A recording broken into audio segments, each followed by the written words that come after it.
امثال 19واں باب جو 29 آیات پر مشتمل ہے۔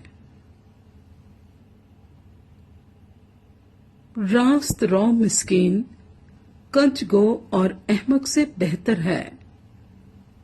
یہ بھی اچھا نہیں کہ روح علم سے خالی رہے۔ جو چلنے میں جلد بازی کرتا ہے بھٹک جاتا ہے۔ آدمی کی حماقت اسے گمراہ کرتی ہے اور اس کا دل خداوند سے بیزار ہوتا ہے۔ دولت بہت سے دوست پیدا کرتی ہے، پر مسکین اپنے ہی دوست سے بیگانہ ہے۔ جھوٹا گواہ بے سزا نہ چھوٹے گا اور جھوٹ بولنے والا رہائی نہ پائے گا۔ بتھیرے لوگ فیاض کی خوشامد کرتے ہیں اور ہر ایک آدمی انعام دینے والے کا دوست ہے۔ جب مسکین کے سب بھائی ہی اس سے نفرت کرتے ہیں تو اس کے دوست کتنے زیادہ اس سے دور بھاگیں گے۔ وہ باتوں سے ان کا پیچھا کرتا ہے پر ان کو نہیں پاتا۔ جو حکمت حاصل کرتا ہے اپنی جان کو عزیز رکھتا ہے۔ جو فہم کی محافظت کرتا ہے فائدہ اٹھائے گا۔ جھوٹا گواہ بے سزا نہ چھوٹے گا اور جو جھوٹ بولتا ہے فنا ہوگا۔ جب احمق کے لیے ناز و نعمت زیبا نہیں تو خادم کا شہزادوں پر حکمران ہونا اور بھی نامناسب ہے۔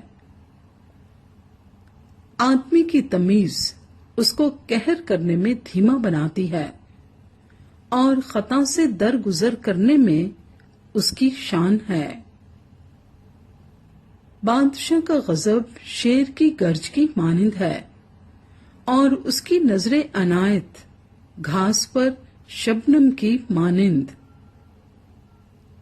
احمق بیٹا اپنے باپ کے لیے بلا ہے اور بیوی کا جھگڑا رگڑا سدا کا ٹپکا۔ گھر اور مال تو باپ دادا سے میراث میں ملتے ہیں، لیکن دانش مند بیوی خداوند سے ملتی ہے۔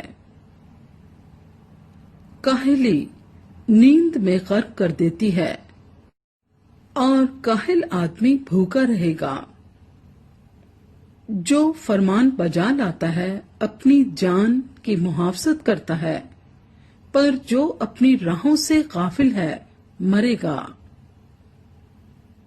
جو مسکینوں پر رحم کرتا ہے خداوند کو قرض دیتا ہے اور وہ اپنی نیکی کا بدلہ پائے گا۔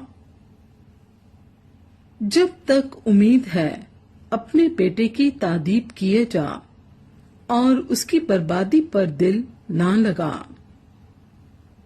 شدید الغضب آدمی سزا پائے گا، کیونکہ اگر تو اسے رہائی دے تو تجھے بار بار ایسا ہی کرنا ہوگا۔ مشورت کو سن اور تربیت پذیر ہو تاکہ تو آخر کار دانا ہو جائے۔ آدمی کے دل میں بہت سے منصوبے ہیں، لیکن صرف خداوند کا ارادہ ہی قائم رہے گا۔ آدمی کی مقبولیت اس کے احسان سے ہے اور کنگال جھوٹے آدمی سے بہتر ہے۔ خداوند کا خوف زندگی بخش ہے اور خدا ترس سیر ہوگا اور بدی سے محفوظ رہے گا۔ سست آدمی اپنا ہاتھ تھالی میں ڈالتا ہے اور اتنا بھی نہیں کرتا کہ پھر اسے اپنے منہ تک لائے۔ ٹھٹھا کرنے والے کو مار، اس سے سادہ دل ہوشیار ہو جائے گا، اور صاحب فہم کو تنبیہ کر، وہ علم حاصل کرے گا۔